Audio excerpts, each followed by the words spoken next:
പുല്ലുപാറയിൽ അപകടത്തിൽപ്പെട്ട KSRTC ബസ്സിന് 2 ഡ്രൈവർമാരാണ് ഉണ്ടായിരുന്നത്. ബ്രേക്ക് നഷ്ടപ്പെട്ടതറിഞ്ഞ KSRTC ഡ്രൈവർ രാജീവ് കുമാർ സഹപ്രവർത്തകൻ അടുത്ത സീറ്റിലിരുന്ന ഡിക്സിനെ അറിയിച്ചെങ്കിലും ബസ്സിന്റെ നിയന്ത്രണം അപ്പോൾ നഷ്ടപ്പെട്ടിരുന്നു. ബ്രേക്ക് പോയി, ആ വളവായിരുന്നു. ഞാൻ മാക്സിമം പതുക്കെയായിരുന്നു വന്നത്, സ്പീഡിലൊന്നും അല്ല വന്നത്. ഞങ്ങൾ വളരെ കുമളിയിൽ ഇറങ്ങി ഡീസലൊക്കെ അടിച്ചിട്ടാണ് ഞങ്ങൾ വന്നത്. ഇങ്ങനെ വന്ന കൂട്ടത്തിൽ ആ വളവ് തിരിഞ്ഞ് വന്ന കൂട്ടത്തിൽ ബ്രേക്ക് ആദ്യം ഒന്ന് ചവിട്ടി, ആ ഇറക്കം ഇങ്ങനെ ഇറങ്ങി വന്നപ്പോൾ ആദ്യം ഒന്ന് ചവിട്ടി ബ്രേക്ക് ഉണ്ടായിരുന്നു, രണ്ടാമത് ചവിട്ടി ബ്രേക്ക് കിട്ടിയില്ല.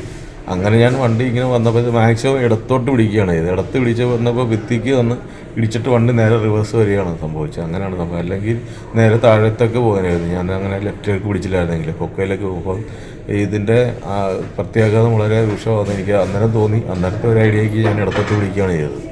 അതുകൊണ്ടാണ് ഇത്തരത്തിലെങ്കിലും പരിമിതപ്പെടുത്താൻ പറ്റിയത്. മറ്റ് യാത്രക്കാരെ ബ്രേക്ക് നഷ്ടപ്പെട്ട വിവരം അറിയിക്കുകയും സീറ്റുകളുടെ കമ്പിയിൽ പിടിച്ചിരിക്കുവാൻ നിർദ്ദേശം നൽകുകയും ചെയ്തു. ഇതിനിടയിൽ ഹാൻഡ് ബ്രേക്ക് ചെയ്ത് ബസിന്റെ വേഗത നിയന്ത്രിക്കുവാൻ ശ്രമിച്ചെങ്കിലും ക്രാഷ് ബാരിയറിൽ ഇടിച്ച കുഴിയിലേക്ക് മറിയുകയായിരുന്നു. സമീപത്തെ കുഴിയിലെ മരങ്ങളിൽ തട്ടി ബസ് നിന്നില്ലായിരുന്നുവെങ്കിൽ 600 അടിയോളം താഴ്ചയിലേക്ക് ബസ് പതിക്കുമായിരുന്നു. അതിനുശേഷമാണ് വണ്ടി വന്നിട്ട് കുമളി ഡിപ്പോയിൽ വന്ന് ഡീസലടിച്ചു. അവിടെ ഒരു 10-25 മിനിറ്റ് അവിടെ ഇത് കഴിഞ്ഞിട്ടൊക്കെയാണ് വണ്ടി എടുത്തത്. അവിടെ ചായ കുടിക്കാനൊക്കെ ആളുകൾ പോയി.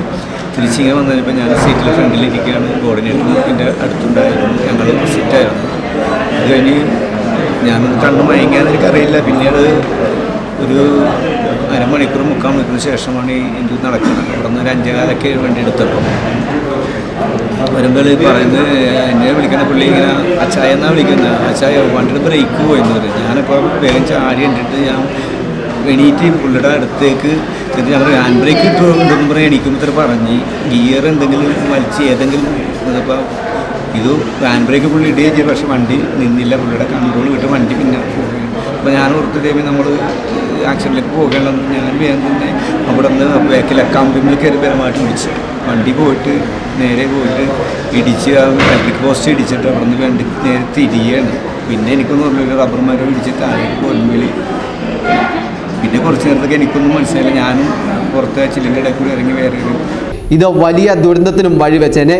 കഴിഞ്ഞയിടയ്ക്കാണ് റോഡിന്റെ ഈ ഭാഗത്ത് ക്രാഷ് ബാരിയറുകൾ ബലപ്പെടുത്തിയത്. ക്രാഷ് ബാരിയർ ഇടിച്ചതിനാലാണ് ബസ് കൂടുതൽ കൊക്കയിലേക്ക് പതിക്കാതെ നിന്നത്. News bureau, Mundakayam.